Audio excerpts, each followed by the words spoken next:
College Volleyball Weekly, The Beach Report, with Charlie Ekstrom of Stanford, Madsen Fitzpatrick of Florida State, and Rob on the mic. Now here are your hosts with the Weekly Report.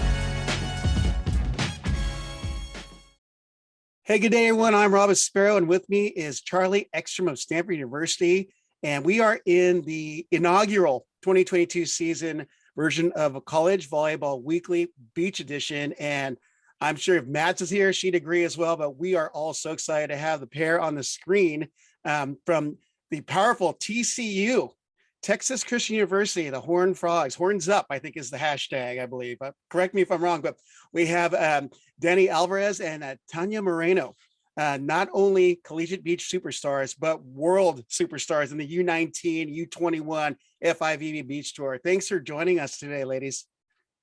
Thanks for having us. Go Frogs. Thank you for inviting us. We're so happy to have you on here with us today.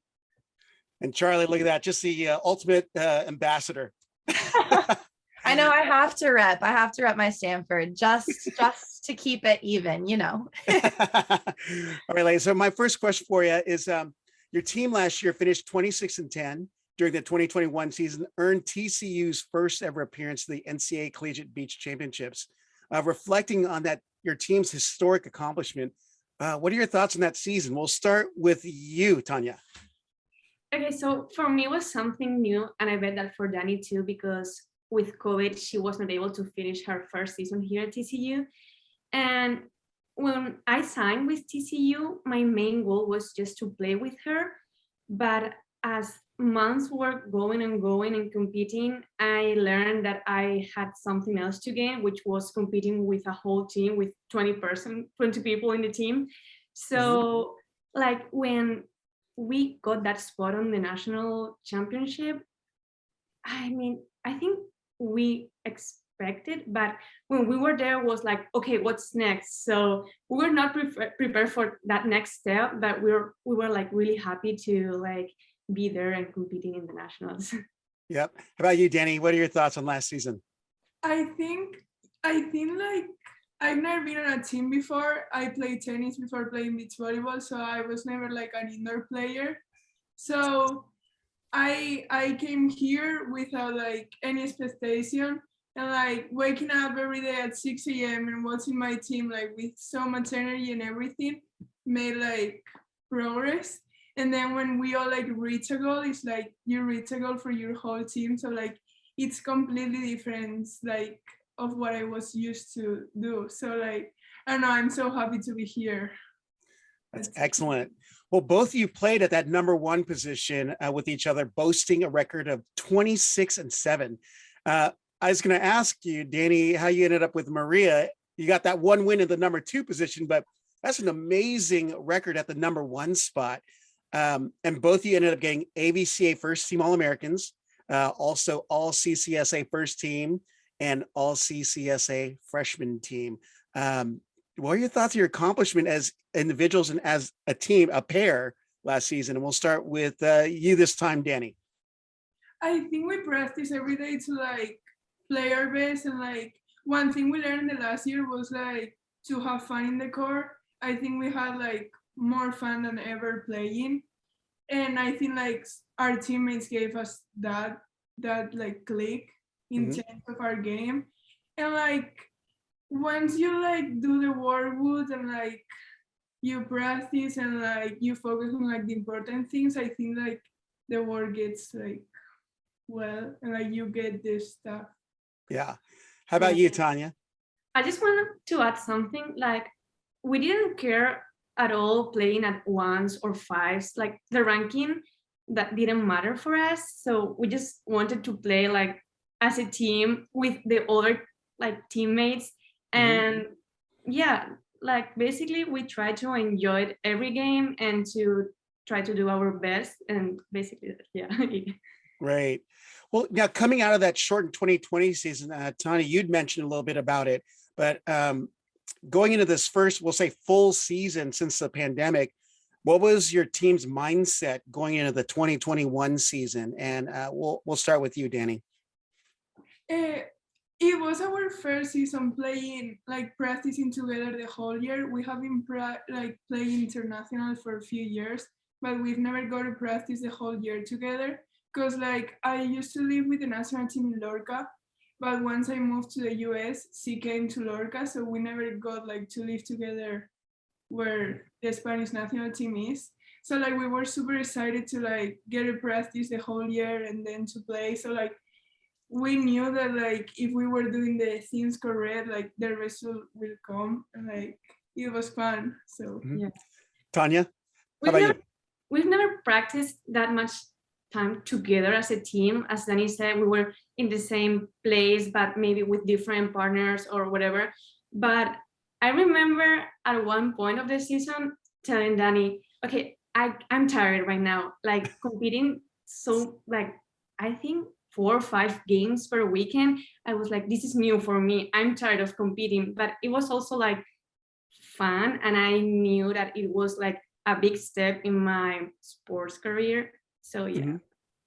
All right. Well, we're going to go to the non-collegiate stuff now. And Charlie, I think, is going to chime in here with the international stuff as well. So go for it, Charlie. Yeah. So you guys had just mentioned this, that you've both trained with the national team, that you've been partners internationally for a while, and that you've kind of got that background. So we kind of want to know, with the pandemic still creating challenges, what's it been like for international competition and for going home? What's it been like for you guys to compete, to train, to travel in general? Like, how have kind of the COVID challenges and just the challenges that the pandemic has brought on, like, affected your guys' international play? I think especially like try to avoid getting COVID. We had to like stop hanging out with some friends or with our like social groups, because you knew that if you got COVID, you weren't going to be able to play. And I think that was kind of stressful sometimes because you were just in your bubble. And I don't know what else, like money. yeah, summer 2020, we were like all together with the national team in Lorca. We couldn't like go out of the place. Like we have like a residence with 4 courts and like a gym inside. So like we couldn't leave because like we could be close contacts or something. And I feel like the part that more stressful is like you can travel to a place to compete and then you have to like quarantine for 24 hours. And then if you get a positive COVID result, like you're out of the tournament. And I feel like that was kind of stressful for like all the players all around. But also like the Spanish Federation helped us out like so much. We got to travel to like the European Championships, and like we got to travel to Brazil and like now Thailand. So like there's no complaints. Good. Well, I'm going to ask this question out of turn here for our friends over at College Beach Volleyball, or at collegebeachvb.com. A certain contact of mine wanted me to ask this question. You've actually mentioned it in some of your responses, but where does the Spanish national team train, and where are your homes, your residences in relation to that area? And we'll start with you, Tanya. Okay, I'm from Madrid, from the capital of Spain, and this place is in Murcia, in Lorca, in the Mediterranean coast. And well, Yeah, it's like in a village. There's the residence with the court and like the gym. Then we had to like get a bus to go to high school. It was like 15 minutes drive. And yeah, it's just a place for beach volleyball. No social life, just beach volleyball, focus on the ball, on the sand, and on weights in the morning. Sounds like a tough life. You're surrounded with good people, so that Yeah. makes it better. So you're isolated then in a beach volleyball specific area? Kind of. I mean, now with COVID, a little bit like before COVID, we will go like to a normal high school with like other students. So like we will have a little bit of social life. Just a little bit. Well, so after the 2021 Collegiate Beach season, both of you had a really successful run at the tournaments representing Spain. Can you share a little bit about your experience, what you've done from May 2021 after going to Gulf Shores until now? And we'll start with you, Dani. We got to travel all straight from Gulf Shores to Bade in Austria. we play at the European Champs under 22. We lost at quarterfinals against Risa. She just played at the Olympics, and Emmy Vandriel. We've played against them like since we were super young. So like it was a tough. Super young. What's that, like 8? No. Like 4 years ago. Yeah, 4 years. Yeah. And then I don't know. I got to play in Gstaad for the first time with Angela Lobato. It was such a fun tournament. It was my first 4 stars main draw. We also played together in Ostrava. Wow. We lost 17-15 to go to the main draw against the Spanish team. So yeah. And then we both won our first, well, with different partners, our first like national event. Tournament. It's like a qualifier for the national team for Spain. Is that right? No, it's like an AVP, but okay. Spanish. Yeah. Yeah. Well, and I played with Anna. She's also here in the TCU Beach volleyball team. While she was playing with a different teammate, I was playing with her. And we got a silver medal on the U20 European Championship. And I think that was the biggest thing. And then we played in the World Championships together too. Yeah. In Brazil. Yeah, and we went to Brazil. Big wins in Brazil too, but we'll definitely talk about that. Now you competed, I think it's Tania, you competed at the U19 and U21, correct? Yeah. For the World Championships. And then Dani was in the U19. Why did you get to play into the 2 divisions? Well, I think that because I was going to play with Anna, the under 19, and as the under 21 was just right after, our coach didn't want us to change partners again and just keep working with that. And Anna was in Spain while Dani was here. So I had to make the decision of either staying here at TCU or going back to Spain. So last semester I went to Spain to practice just with her. And we've been practicing for 4 months together. So that's why I played both tournaments with her. Yeah. Oh, good. Well, one more question. We'll get Charlie back in here, but you've had fantastic results. It's pretty apparent during your travels and your competitions. But what has made you 2 particularly successful here in the States from your international competition training and so forth? We'll start with you, Dani. I think when I mentioned it before, I think like here, since we are in the States, we like have more fun in the court. I know this sounds like weird, but like having like a lot of teammates like cheering for you and everything, that makes like the atmosphere different. And like you get to play that many matches, that if you lose a point, it's not that important. You are already like thinking to do the best in the next point.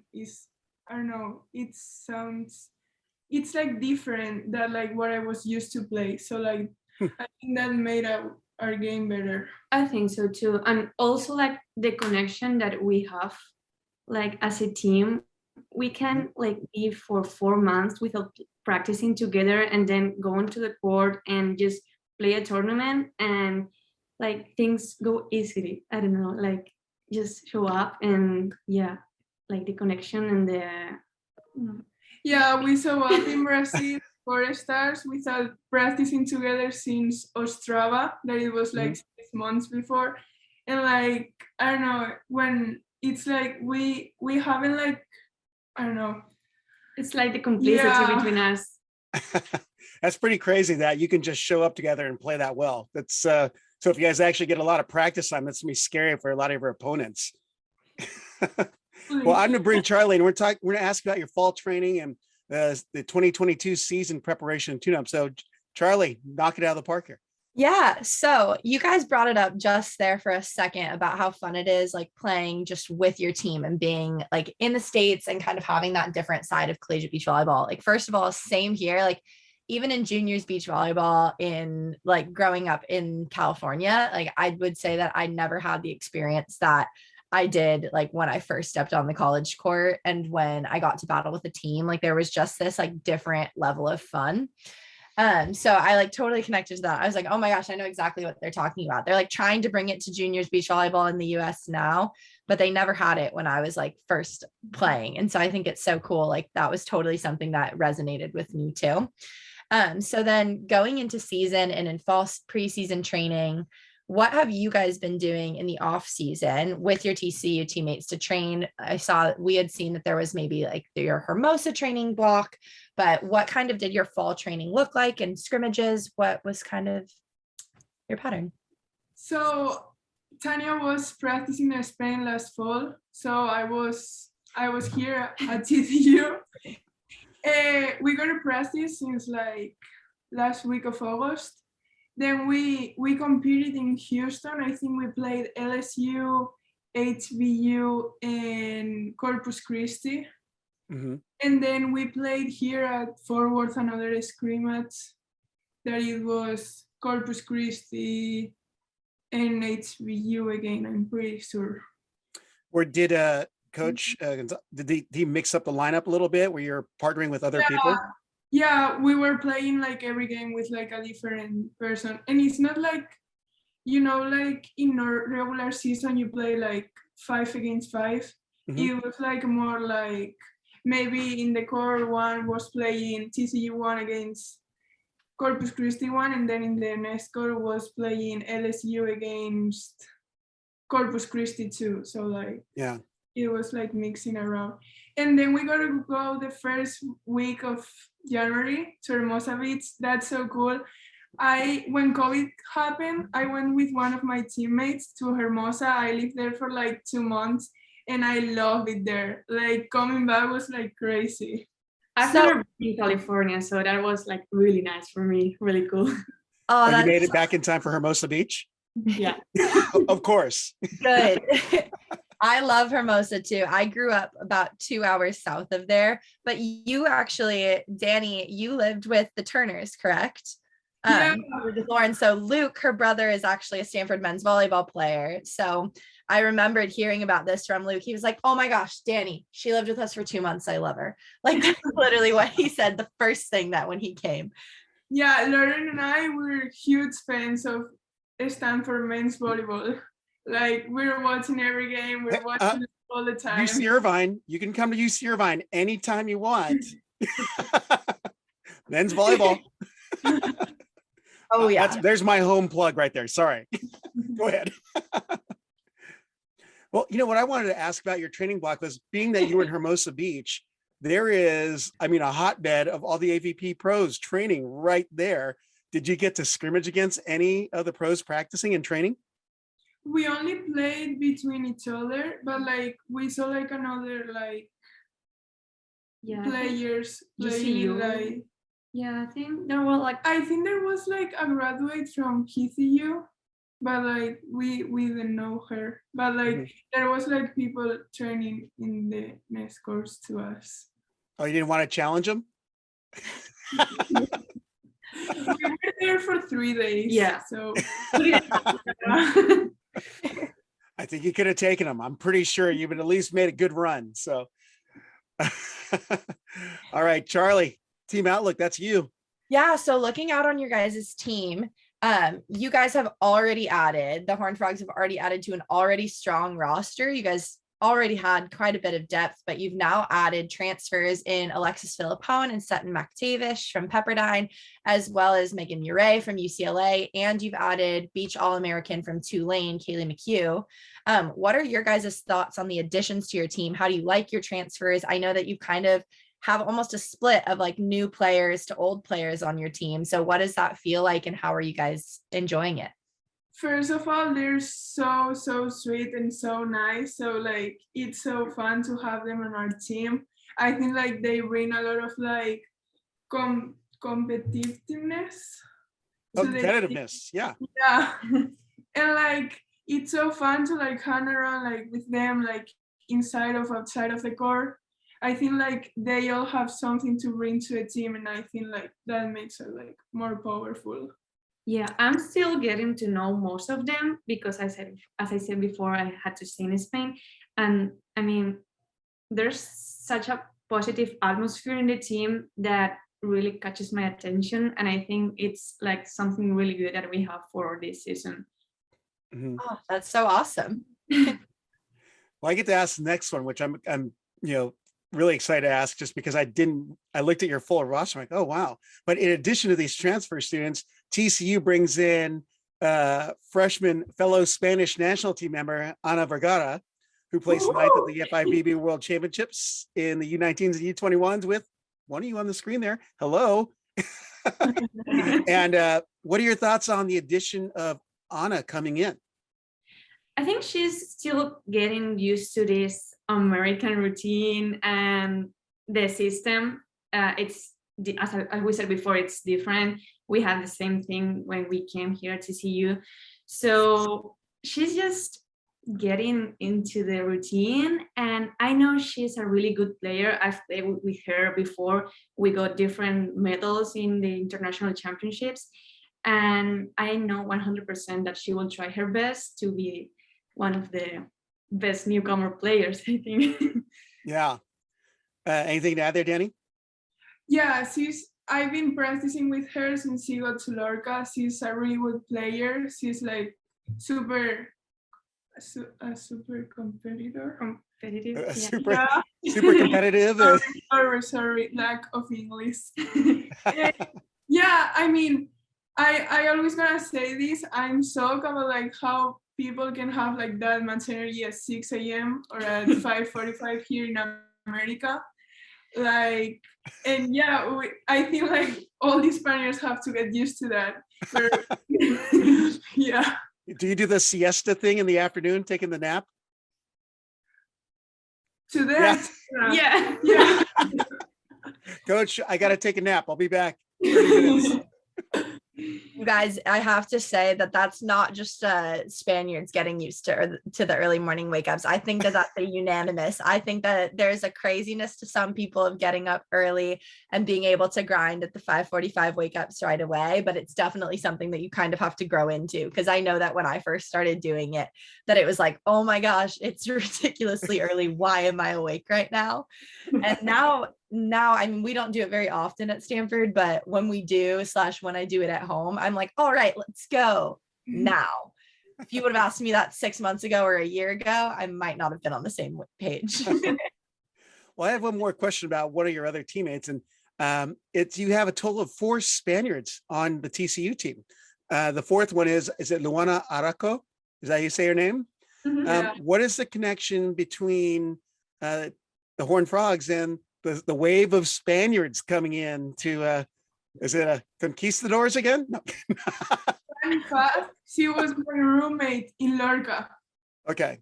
Yeah, she was my roommate in Lorca for 2 years.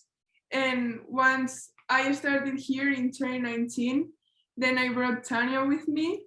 Well, Esther brought both of us. And then more like people from Spain, Ana and Luana, were looking for a college to come to the States, and TCU. Same thing happened. Yeah. You said that TCU is the only university to go to, right? That was the pitch that you made to her. That's what I said. Don't talk to anybody. Yes, Esther. Well, one more question from me, then we'll go back to Charlie. But recently, both of you defeated the number 3 seed in the last Brazil FIVB with a win against one of the most highly talented teams in the world. How do you feel about your pairs' performance with that momentum, or coming off that win going into the season? Does that give you an extra boost of confidence to be able to compete, especially with the level of competition that's now inherent in collegiate beach volleyball in the U.S.? And we'll start with you, Dani. No, just want to take a stab at it? You can go first. Okay. It was our first game of a 4-stars FIVB event in the main draw. So it was our first pool game, and we knew that it was a really good team. All the Brazilians are good, and we just tried to have fun on the court, and then things just happened in this way, and we won. And then we knew that we were in the next round because of winning that game. So super excited. Dani, anything to add? Yeah, we were preparing the match and we were like, okay, let's just play our game and see what happens. Like they're so good, like we don't have like pressure. And when Tania hit the ball, it touched the net and it fell, we were like, no way. Yeah. End of the game and Yeah. All right, Charlie, you're up. Yeah. So going back off of that, like just having that level of competition, looking into the level of competition of this coming season, what are your guys' thoughts on what competition is going to be like in the CCSA in this 2022 season? I think, of course, Florida State, they have been winning the CCSA for like few years. So like they, of course, gonna be a tough competitor.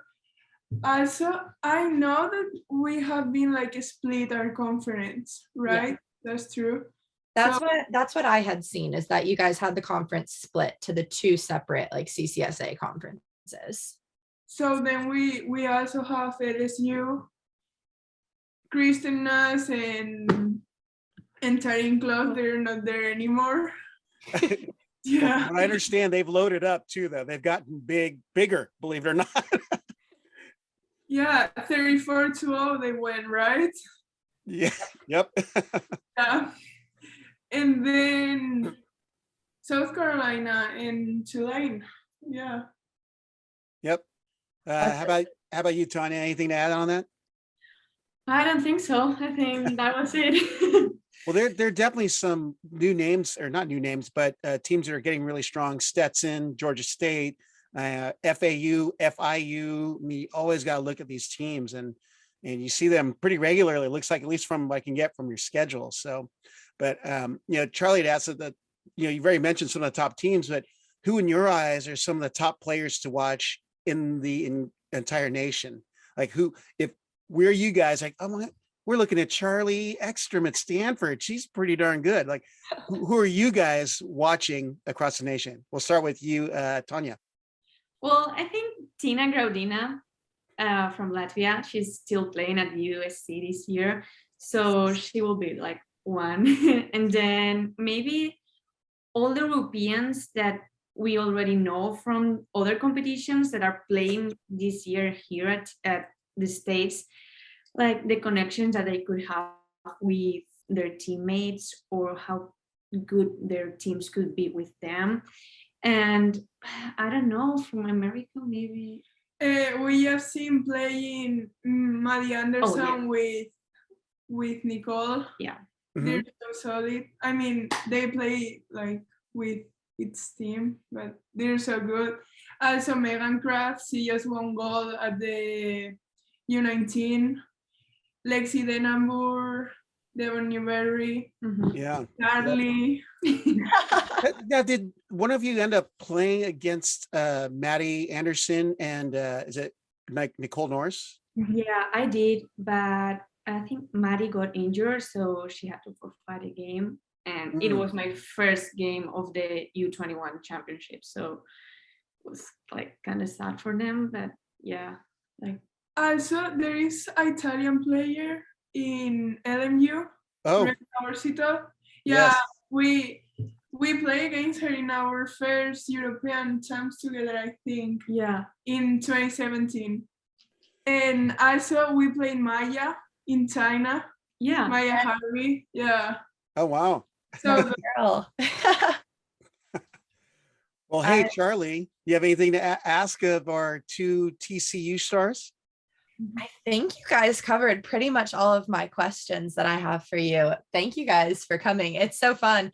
I do know that I peeked at our schedule and I get to actually meet up with you guys, and maybe we'll get a selfie for the Viral Volley podcast when we come to TCU to play you guys. I think it's at the end of March or maybe middle March. It's sometime during, I think, maybe like our spring break or maybe a little bit after then, but we actually are making the trip out to Texas this year. So we're so excited that we get to play against you guys. And I'm so excited to meet you guys in person.